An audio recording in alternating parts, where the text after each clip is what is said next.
Hello. Today we're going to take a look at Betsy, a 1961 Smith Wesson Model 36.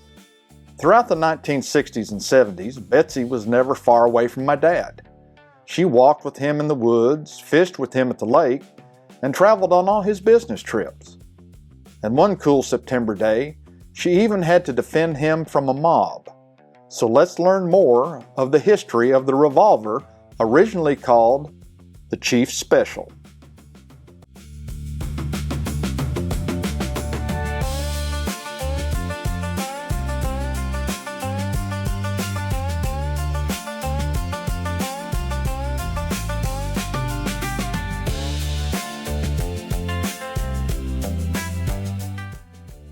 If you watch television in the 1960s or 70s, chances are you've already seen the Smith & Wesson Model 36 in action. Joe Friday and Bill Gannon each carried one on dragnet, and Kojak packed one while cleaning up the streets of New York. But the story of this little revolver began long before it became a television icon. In the years following World War II, Smith & Wesson President Carl Hellstrom noticed Colt enjoying tremendous success with its detective special.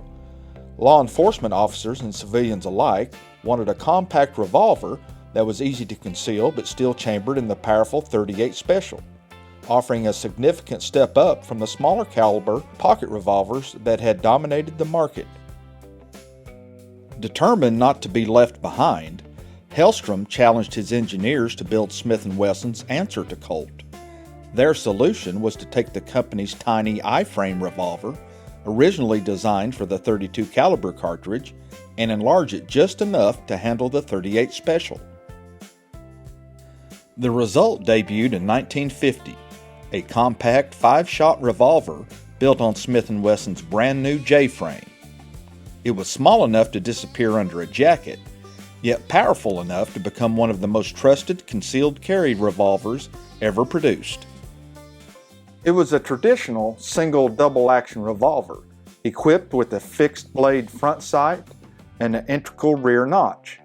It was available in either a 2 or 3 inch barrel and could be purchased in a blued or nickel-plated finish.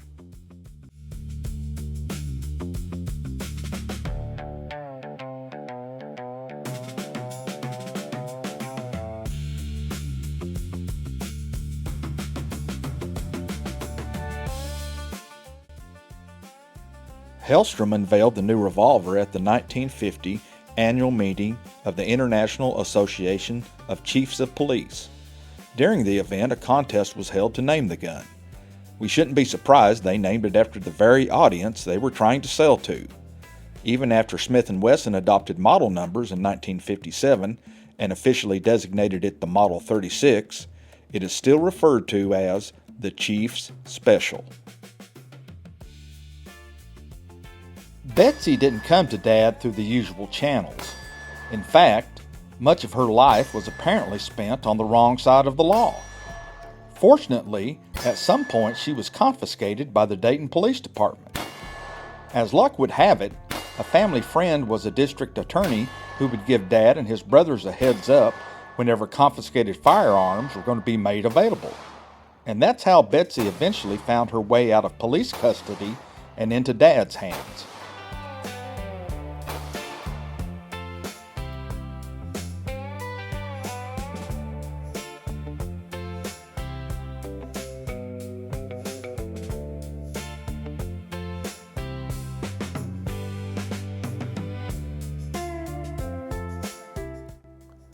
After the Second World War, my dad, along with most all of my family, left the coal mines of eastern Kentucky and headed north to Dayton, Ohio, in search of jobs and better opportunities. But like so many American cities, Dayton couldn't escape the turmoil and the unrest and violence that came with the 1960s. During one particularly violent period of rioting, most businesses closed their doors and sent their employees home until the unrest passed.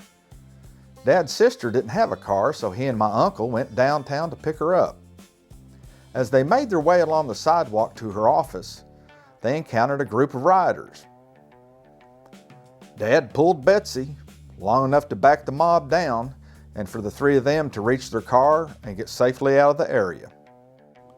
Betsy, a Smith Wesson Model 36. Her story is just one of many from down at the old shooting shack.